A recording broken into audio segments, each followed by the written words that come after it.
Good morning everyone. এখন সকাল 7:20 বাজে আর আমরা এখন পিথরাগড় থেকে বেরিয়ে পড়েছি আমরা সীতাপুরের দিকে। আগামীকাল স্টে আছে লখনৌতে, সেই জন্য আমরা লেট করে যাচ্ছি। যে হোটেলে ছিলাম, এই হোটেল হলো হোটেল 78, মোটামুটি 1100 টাকায় নর্মাল রুম নিয়েছিলাম। আর রাস্তার কাছে আমরা এসেছি এই দিকের এই রাস্তা থেকে, তো জাস্ট এইখানে আমাদের বাইক পার্কিং ছিল এবং আমরা এখানেই ছিলাম। তো বেরোচ্ছি এখন সীতাপুরের দিকে। তো চলুন রাস্তায় আর সব কিছু আমি বলছি। আমরা এই পিথরাগড় থেকে বেরোচ্ছি। পিলভিত সোজা 211 কিলোমিটার, টনকপুর 115, চম্পাবত 75। তো আমরা এখন চম্পাবতের দিকে যাব। চম্পাবত টনকপুর হয়েই আমরা যাব সীতাপুর। সুন্দর শহর দেখুন, পুরো গতকাল তো প্রচণ্ড পরিমাণে বৃষ্টি হয়েছে, আজকে ওয়েদার অনেকটাই পরিষ্কার আছে, তবে মেঘলা টাইপের রোদ আছে, এত কড়া রোদ নেই। তো আমরা যেদিন গেলাম সেদিন কিন্তু ভিউগুলো খুব সুন্দর ছিল, কারণ আকাশ পরিষ্কার ছিল। ভাইয়া চম্পাবত ইধার ইধার। তো চম্পাবত আমাদের এই বাঁদিকেই নিতে হবে। পিথরাগড় টাউনটা কিন্তু বেশ বড়ই টাউন, ডিস্ট্রিক্ট টাউন বেশ বড়। ঘাট 27 কিলোমিটার, টনকপুর 149। তো সোজাই আমরা এখন যাব একদম ঘাটের দিকে। ঘাটে ব্রেকফাস্টটা করে নেব। এখানের ওয়েদার কিন্তু আজকে খুব ভালোই আছে, না ঠান্ডা না গরম, এই ধরনের আছে। তবে বাইক চললে একটু ঠান্ডা লাগবে মনে হয়। আবার চম্পাবতে আবার ভালো ঠান্ডা লাগবে। তারপরে চম্পাবতের পরে টনকপুর যখন পৌঁছে যাব তখন তো আগুন জ্বালিয়ে দেবে, তখন আর কোনো রেহাই নেই। থেকে জাস্ট আমরা বেরিয়েছি, একটা সুন্দর মন্দির, হনুমানজির টেম্পল। টার্নিংটা ঘুরলেই আমি কাছ থেকে দেখাচ্ছি। এটা হলো বাবা কাঁচি ধামে যিনি করেছিলেন, ওনার এখানে মন্দির তৈরি হয়েছে। দারুণ।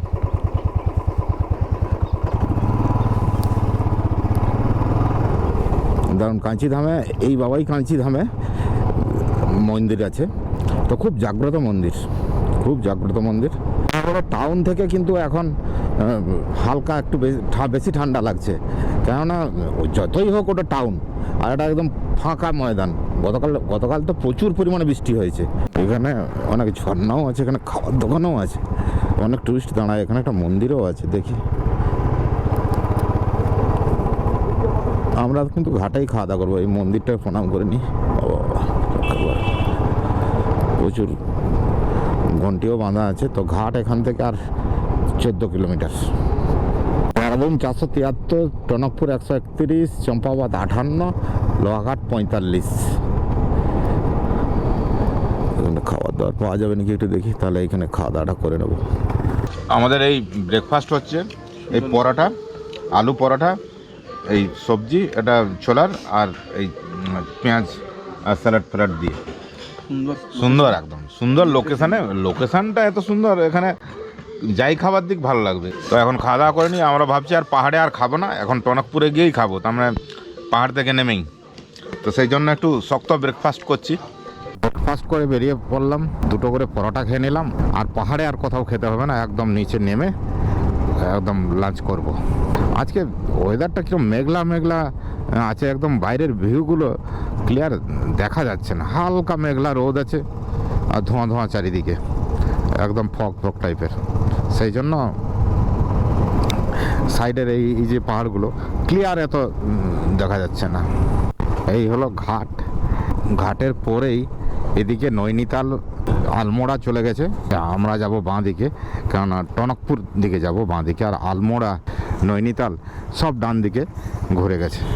এখন আমরা বাঁ দিকেই চলেছি। এই যে লেখা আছে লোহাঘাট, চম্পাবত 46, টনকপুর 119। চম্পাবতের ভিতর দিয়েই চলেছি। টনকপুর আর 89।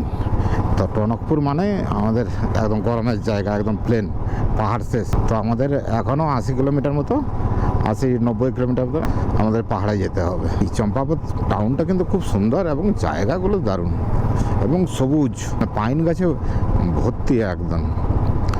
টোটাল দেখুন পাইন গাছের কিরকম জঙ্গল, টোটাল সারি সারি জঙ্গল, দারুণ জায়গা চম্পাবত। এটা হলো চম্পাবতের মেন টাউন এরিয়া। এখানটায় ভিড়ভাড়টা একটু আছেই। টনকপুর আমাদের ওইদিকে যেতে হবে। এই হলো টনকপুরের দিকে রাস্তা। আমরা এখন কিন্তু অনেকখানি নিচে নামতে আরম্ভ করে দিয়েছি। আস্তে আস্তে এইভাবে নিচে নামতে নামতে আমরা একদম প্লেন জায়গায় চলে যাবো। এখন চম্পাবাদ থেকে পুরো ডাউনিং নামতে হবে পুরো টনকপুর পর্যন্ত। টনকপুরে প্লেন আমাদের একদম সমতলে পৌঁছে যাব। আর গরমও আরম্ভ হয়ে যাবে, এখন থেকে হালকা হালকা গরম আরম্ভ হয়ে গেছে। তার ধারে এই ধরনের ভিউ পয়েন্ট করা আছে, কিন্তু ভিউ পয়েন্ট করলেও কি হলো, আজকে তো কিছু দেখা যাচ্ছে না। দেখুন পুরো ফগে ভর্তি। আমরা যেদিন গেলাম একদম ক্লিয়ার আকাশ ছিল, কি লাগছিল, দারুণ দারুণ লাগেছিল। এখন তো পুরো ফগের মতন ভর্তি। জায়গাটা থেকে ক্লিয়ার বোঝা যাচ্ছে যে আমরা একদম নিচে চলে প্লেন জায়গায় চলে আসলাম। ওই যে নদী, ওই নদী আর ওই যে টাউন দেখা যাচ্ছে ওইটা হলো টনকপুর। একদম পুরো ফগে ভর্তি আছে, ফগের মতন একদম ব্যাপারে ভর্তি আছে, সেই জন্য ক্লিয়ার দেখাচ্ছে না। যাওয়ার দিন কিন্তু খুব পরিষ্কার দেখাচ্ছিল। তো চলুন আস্তে আস্তে, এখন খাওয়া দাওয়াও হয়নি নিচে টনকপুরে, খাওয়া বলে খাওয়া দাওয়াও হয়নি। তো আপনাদের উপর থেকে ভিউটা দেখালাম, এখান থেকে আরও ভালো লাগছে বলে এখানে দাঁড়িয়ে দেখালাম। এখন বুঝতে পারছেন একদম প্লেন রাস্তায় এসে গেছি। এই দেখুন সোজা একদম রাস্তা, পাহাড় এবং জঙ্গল পুরো শেষ। এখন একদম প্লেন। এই জায়গার মধ্যে টনকপুরে এসে গেছি। আমরা এখানেই খাওয়া দাওয়াটা করে নেব। খাওয়া দাওয়া করে নিয়ে আমরা সীতাপুরের দিকে যাব। টনকপুর থেকে এসে প্রায় 20 কিলোমিটার মতন এসেই বাঁ দিকে ঘুরতে হবে, এই টার্নিংটা এটা। এখন আমরা খাতিমাতে আছি এবং খাতিমা থেকে আমরা বাম দিকে নিয়েছি সীতাপুরের জন্য। এই রাস্তা দিয়েই এসেছিলাম, আমরা সোজা চলে যাচ্ছিলাম, সোজা দিয়েও যাওয়া যাবে কিন্তু অনেকটা ঘুরে আসতে হবে, 30 কিলোমিটার এক্সট্রা হবে। তো আমরা যাওয়ার সময় এই রাস্তা দিয়েই গেছি। খাতিমা থেকে রিজার্ভ ফরেস্টের মধ্যে ঢুকলাম, সম্ভবত এটা পিলভিত রিজার্ভ ফরেস্ট এবং শাল গাছের জঙ্গল পুরো দেখেছেন, পুরো ঘন জঙ্গল। 2-5 কিলোমিটার পিলভিত রিজার্ভ ফরেস্ট পাওয়া গেল, টাইগার রিজার্ভ ফরেস্ট।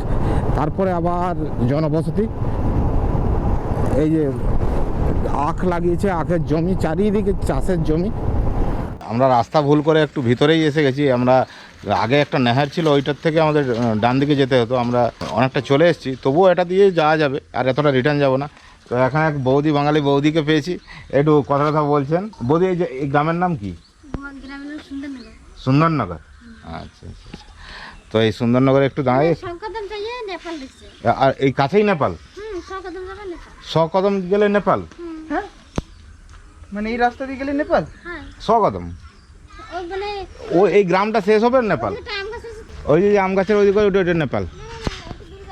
আর একটু দূরে গেলে নেপাল। এখানে গল্প করে অনেকক্ষণ গল্প করে তখন এখন বেরোচ্ছে। আমাদের রাত হয়ে যাবে সীতাপুর পৌঁছতে, পুরনপুরে মনে হয় থাকতে হবে। বদি আসি, আমরা খুব খারাপ রাস্তায় ঢুকে পড়েছি। একদম একটা বিশাল বড় নেহার বাঁধ টাইপের, তো সেটা দিয়ে যাচ্ছি। এখন অনেকটাই যেতে হবে এরকম খারাপ রাস্তা দিয়ে। এই নেহারটার নামটা তো জানি না, তবে এই নেহার বাঁধটা প্রায় 13 কিলোমিটার লম্বা। আমরা যেখান থেকে উঠলাম সেখান থেকে 13 কিলোমিটার, বেশ বড়। এখনও 10 কিলোমিটার বাকি আছে। এরকম খারাপ রাস্তা 10 কিলোমিটার যেতে হবে। একটাকে ঘুরে এখন যাচ্ছি। এখানে নেপালের সঙ্গে বর্ডার এলাকা, সেই জন্যই দাঁড় করে কথা বললো আর কি ফোর্সের লোক। এখন থেকে 3 ঘন্টা লাগবে। রাস্তা তো ভুল রাস্তায় ঢুকে তো বড় ঝামেলাই হলো। এ মনে হয় একদম পুরো রিজার্ভ ফরেস্টের ভিতর দিয়ে যেতে হবে। হ্যাঁ, ওই সাগর ড্যামের লাস্ট একদম জায়গাগুলো এসেছি। এটা খুব সুন্দর জায়গা, কিন্তু অসম্ভব দারুণ জায়গা। এই নালাগুলো গেছে, সুন্দর লাগছে। এটা বিশাল ড্যাম, ড্যামের এই নালা বেরিয়েছে, দারুণ দারুণ। আমরা কিন্তু এই বিশাল বড় ক্যানালের সঙ্গেই চলেছি, প্রায় 2-3 কিলোমিটার হলো এইভাবেই চলেছি। বিশাল পরিমাণে জল যাচ্ছে, সেগুলোর থেকে আবার সাইডে জল বেরোচ্ছে। এই ধরনের, কারণ পুরো চাষের জলটা এখান থেকে এই নালা থেকেই যায়। বিশাল সাগর ড্যাম বললো, তো সেই সাগর ড্যাম থেকে সব জল যায়। একদম গলি গলি রাস্তা দিয়ে একটা ন্যাশনাল হাইওয়েতে নিয়ে এসছে। তো ন্যাশনাল হাইওয়ে সোজাটা লখনৌ গেছে 255, দিকেরটাও গেছে, এটা সীতাপুর হয়ে গেছে। তো এটা চওড়া রাস্তা, তো এইটা দিয়েই দেখাচ্ছে। তো আমরা বাম দিকেই যাব, বাম দিকে ঘুরেই দাঁড়াই, তারপরে চা খেয়ে তারপরে বেরোবো একটু। চায় হোক বাবু, তো বিনা शक्कर का 2 বানা दो। হ্যাঁ, এখন 7টা বাজে আর আমরা পুরনপুর পৌঁছে গেছি। এখান থেকে সীতাপুর 127 কিলোমিটার, প্রায় 2.5 ঘন্টা লাগবে। এখন এখানে চাটা খেয়ে আর আবার ছাড়ছি। এখন তো অন্ধকার হয়ে গেছে, আর কিছু দেখানোর তেমন নেই, তবু যতটা পারি আমি দেখানোর চেষ্টা করব।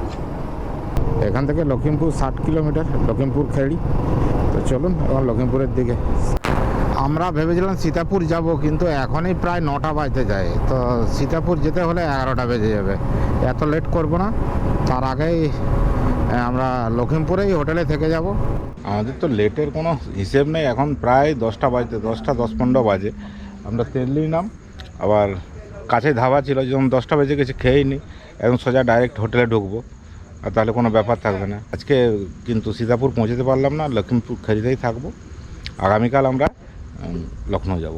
আমরা এখন লখিমপুর খেরি পৌঁছে গেছি, এখন হোটেলের দিকে যাচ্ছি। আমাদের হোটেলটা হলো স্টেশনের কাছেই, তো স্টেশনের দিকে যাচ্ছি। এখান থেকে ওই 1/2 কিলোমিটার মতো, একটা ফ্লাইওভার পার করেই ডান দিকে ঘুরতে হবে।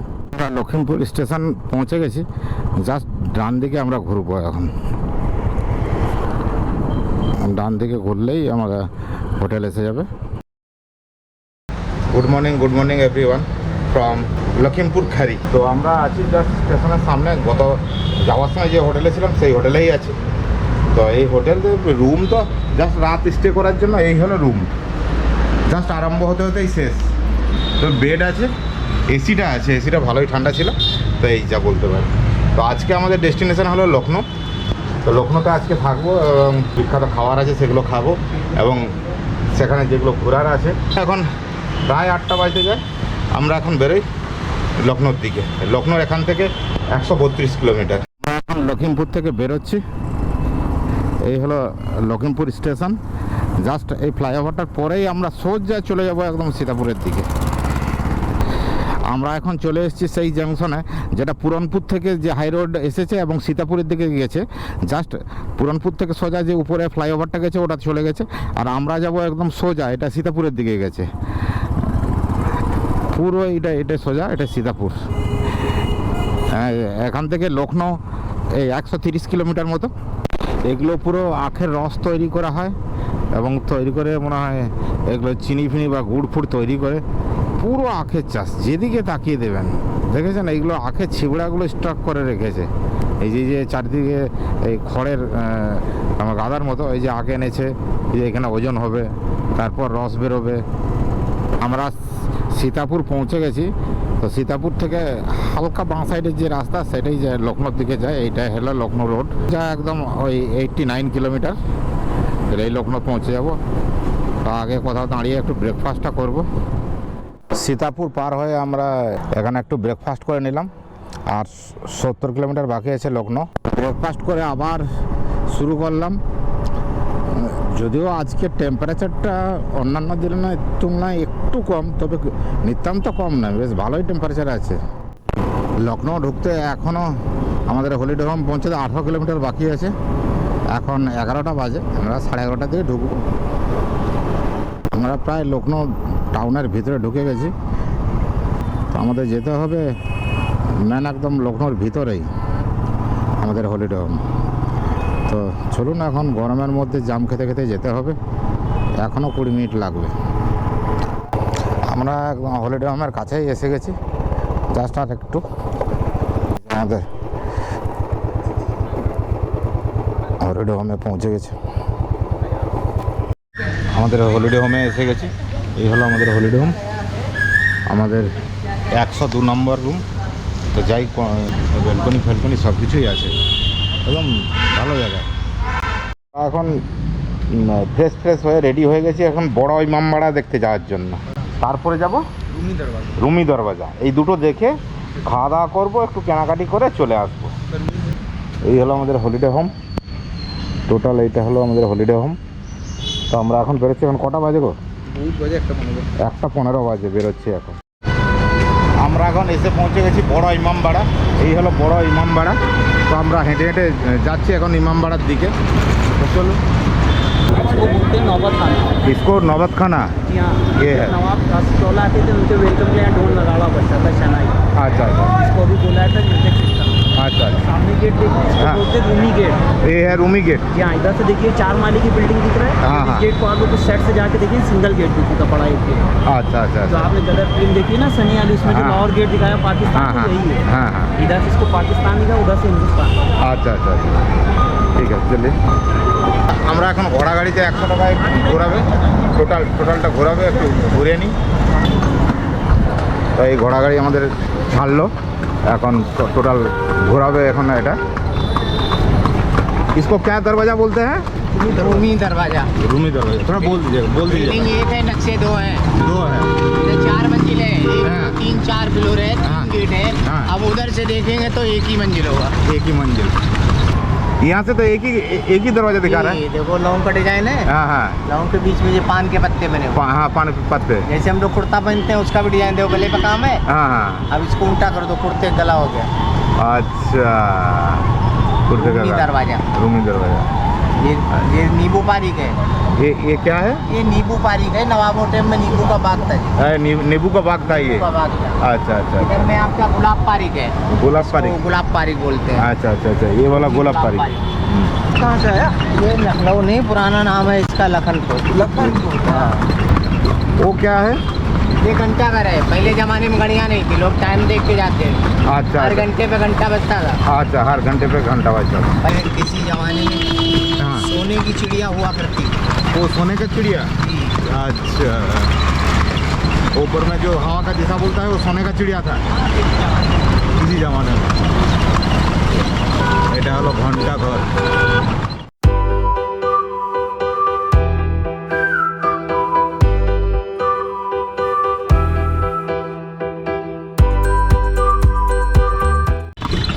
ये ईद का चांद देखने के लिए, ये कंडा ये सतकंडा ये इनका चांद देखने के लिए चांद देखने के लिए। ईंट का चांद देखने के लिए ये सतकंडा ये सतकंडा बोलते हैं भाई। এটা হলো আর্ট গ্যালারি খুব সুন্দরভাবে গুছিয়ে রেখেছে এটা গভর্নমেন্ট গুছিয়ে রেখেছে দেখুন এর ভিতরে তখনকার দিনে যে সকল জিনিসপত্র ব্যবহার হতো সেগুলো সবই এইখানে গুছিয়ে রাখা আছে নানা রকম ইনফরমেশান আছে তো এখন টাইম নেই আমরা ঢুকবো না বাইরে থেকেই দেখে চলে যাচ্ছি আর এত পরিমাণে গরম যে এখানে দাঁড়ানো খুব কঠিন তো চলুন আগে দেখি আমরা যে কি তালাব আছে নাকি এসে গেছি এখন ঘোড়া দাঁড় করে দিয়েছে এখন আমাদের ফটো নেওয়ার জন্য ছেড়েছে এইটা হলো আর্ট গ্যালারি আর এইটা হলো ঘন্টাঘর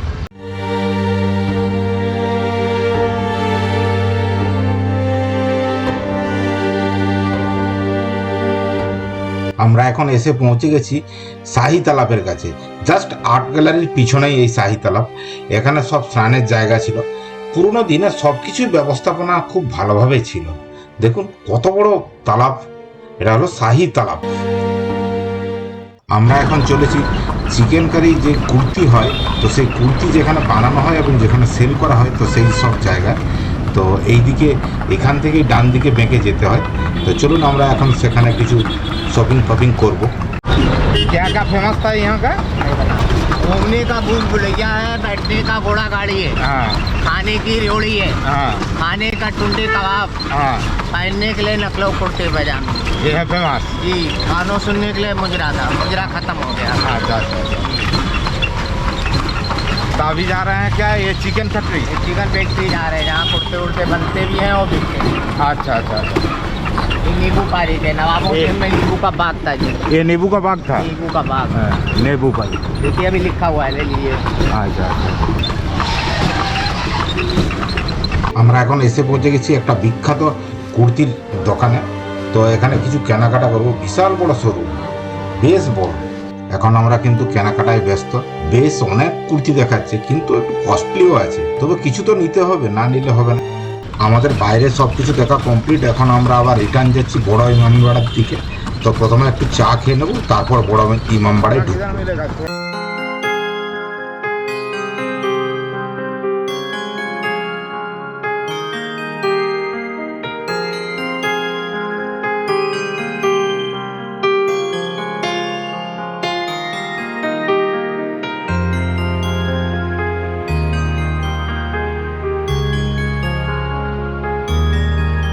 আমরা এখন রুমি দরবাজা দেখে এখন বড় ইমামবাড়ার দিকে যাচ্ছি এখানে যে কারুকার্য দুর্ধর্ষ, দারুণ। আর ওই যে সামনে দেখা যাচ্ছে ওটাই হলো বড় ইমামবাড়া। তো তাতে এখন ঢুকি। এখন আমরা বড় ইমামবাড়ার গেটে এসে গেছি। এই হলো গেট। এখানে গেটগুলো দুর্ধর্ষ, যে নবাবের শহর লখনৌ সেটা দেখলেই বোঝা যায়। আমরা এখন ইমামবাড়ার প্রথম গেটে দিয়ে ঢুকে গেছি। এই হলো ইমামবাড়ার পুরো সামনের থেকে ভিউ। তো এখানে মোবাইল দিয়ে ভিডিও তোলা বা যে কোনো ভিডিওগ্রাফি টোটালি ব্যান্ড আছে। 1784 খ্রিস্টাব্দে আসাদুদ্দৌলা এই ইমামবাড়াটি বানান। তো এই ইমামবাড়া দেখতেও যত সুন্দর এবং কারুকার্য সেইভাবে, প্রচুর শ্রমিক তখন কাজ করে এই ইমামবাড়া বানিয়েছিল। দেখুন কি সুন্দর, সামনের থেকে তো আরও ভালো লাগছে। তখন এত প্রযুক্তি ছিল না, তবুও এত বড় বড় বিল্ডিং, এই ধরনের ছাদ বানানো খুবই টাফ। এই বড় ইমামবাড়ার এই জায়গাগুলোকে বলে ভুল ভালাইয়া। এত দরজা, এত গোপন রাস্তা যে কোনো সময় মানুষ ভুল করবে, এবং সব সময় উপর দিকে উঠলেই বাইরে যাওয়া যাবে। দেখুন সোজা কতখানি রাস্তা, একদম তাকালে চোখ যাবে না এত দূর। এই ইমামবাড়ায় প্রচুর গোপন রাস্তা আছে, তার মধ্যে এইটা একটা রাস্তা। তো নিচে আমি যাব না, এর ভিতরে কোথায় যাবে জানি না। আমরা এখন ইমামবাড়ার উপরে উঠে এসেছি। উপরের যে নাকাশিগুলো, যে কারুকার্য, সে তাক লাগানোর মতো। তো এটা এক প্রকার ফুলের মতো, না হয় লবঙ্গের মতো, উপরে যে মাথায় যেগুলো করা আছে। এই ভুলভুলিয়ার সিঁড়িগুলো কিন্তু এই ধরনের।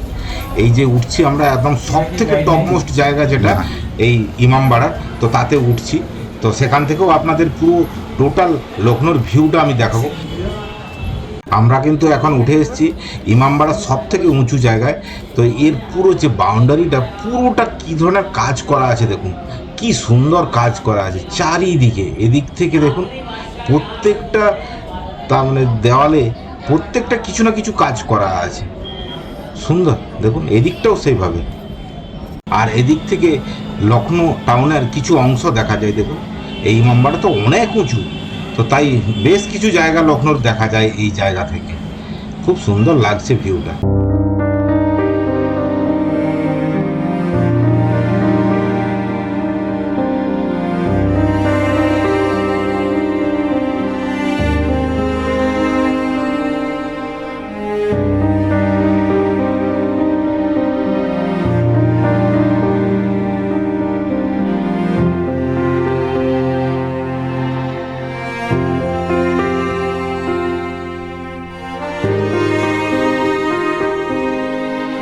এখন ইমামবাড়ার উপর থেকে নেমে আমরা এখন দেখতে যাচ্ছি বাউলির দিকে।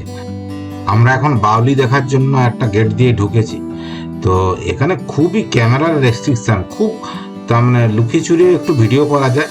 তবে এই টিকটক ভিডিওর জন্য এইগুলো সব হয়েছে, এগুলো সব টোটাল বন্ধ করেছে। এই হলো বাউলির যে মেন জায়গা এটা। এই যে সামনে দেখতে পাচ্ছেন যে কুয়া, সেই কুয়াতে নদীর সঙ্গে কানেকশান ছিল। এই হলো এই নিচে দেখতে পাচ্ছেন এই কুয়া, এখন বন্ধ হয়ে গেছে। আমরা এখন দেখে বাউলি দেখে এখন বাইরের দিকে যাচ্ছি, বাইরে আপনাদের সঙ্গে দেখা হচ্ছে। আমরা বড় ইমামবাড়া দেখে নিলাম। বেশ অনেকক্ষণ টাইম যাবে এই বড় ইমামবাড়া দেখতে, প্রায় হাফ দিনের ব্যাপার আছে, কেন অনেক সিঁড়ি উঠতে হয়, অনেক সিঁড়ি নামতে হয়। তো এইভাবে দেখে নিলাম। তবে টিকিটও আছে 120 টাকা। তো আমরা এখন বেরিয়েছি, প্রচণ্ড খিদে পাচ্ছে, এখন প্রায় 5টা বেজে গেছে। এখন আমরা খেতে যাচ্ছি টুন্ডে কাবাব। তো টুন্ডে কাবাব যে রেস্তোরাঁ আছে, তো সেখানে যাচ্ছি। তো সেখানে আপনাদের সঙ্গে দেখা হচ্ছে, বাইকটা নেই। আমরা এখন বিখ্যাত লখনৌর বিখ্যাত টুন্ডে কাবাবটাতে এসে গেছি। এই হলো টুন্ডে কাবাব। তো এখানে যাচ্ছি একটু খাওয়ার জন্য কাবাব।